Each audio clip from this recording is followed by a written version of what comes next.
Снимам тук едно видео да ви покажа нещо във връзка с прекрасната нова орхидея, която си взех от Равда.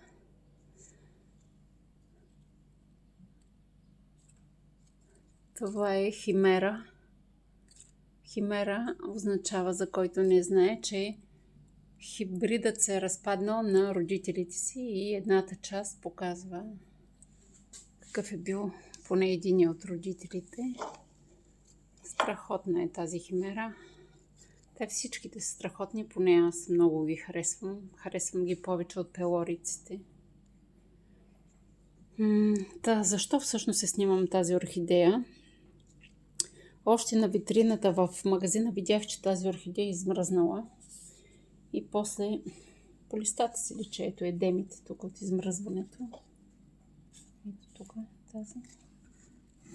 Ето от обратната страна, още по-тежко.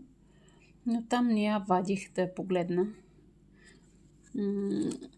Защото ми беше ясно, че е измръзнала, но не съм я вадила от целофана да гледам корените. И после Нади Тухаджиева потвърди, че тези орхидеи отдавна седат там и са били измръзнали всичките. И днес се прибирам от дома и я вадя вече от целофана и какво да видя, направо съм в шок. Тя беше в тази кашпа. В кашпата има вода. Не знам дали виждате и колко е зеленясала непрозрачната кашпа. Тая вода е седяла. И ето самата орхидейка как изглежда. Значи аз се засушавам поне от 3 часа. Погледнете за какво става въпрос. Корените гният отдолу, отстрани.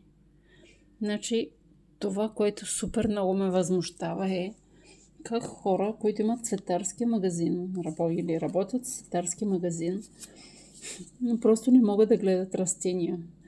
Най-важното основно правило, когато имаш измръзнала орхидея, е да я засушиш, т.е.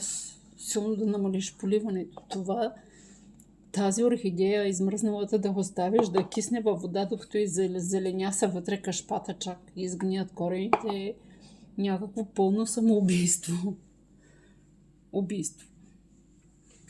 И за сравнение искам да ви покажа 2 други растения, чиято история знаете. Аз съм я показвала.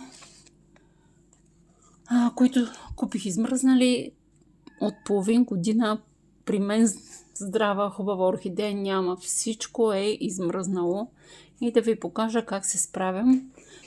Това е онази злощастна орхидейка от Булмак. Ако си спомняте, Булмак на Гранд Мол във Варна, която беше толкова много измръзнала. Ето, тук то си личи едемите от измръзването. Махах листа. Даже очаквах, че повече листи ще трябва да махна, но някак си успях да ето, повредите. Успях да задържа 3 листа. Изключително е засушена, без да я пресушавам. Обаче това е много тънък момент с поливането на измръзналите орхидеи. И ето, тя кога е купена? Значи на 28 март е купена.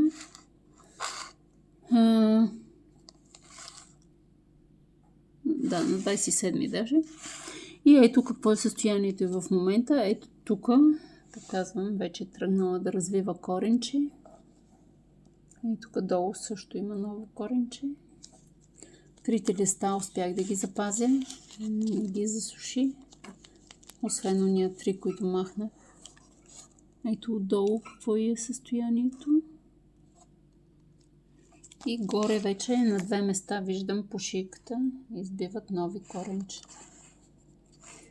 Тази орхидея, въпреки плачевното й състояние, ще си живее, ще бъде много добре. Даже няма да загине майката, както очаквах. И от същата дата от чужбина пристигна. Това е Амабилис сурабая.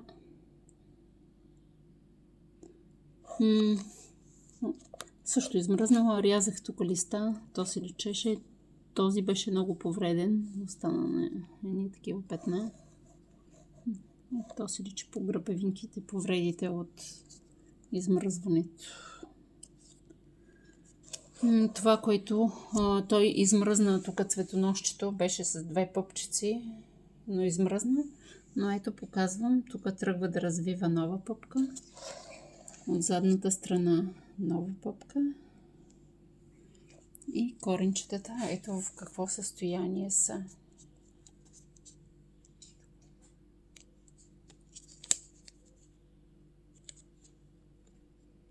Това растение в момента е абсолютно добре.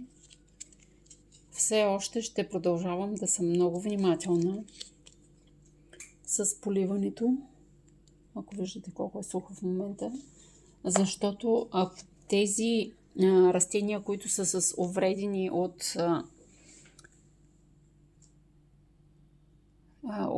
от измръзването листа, ги преполея, листата ще колабират и ще изгният. Те не могат да бъдат поливани нормално. Чак новите им листа вече като се появят, те ще мога да ги наводнявам повече. Това е, което исках да кажа. По повод измръзналите растения, не правете това у дома.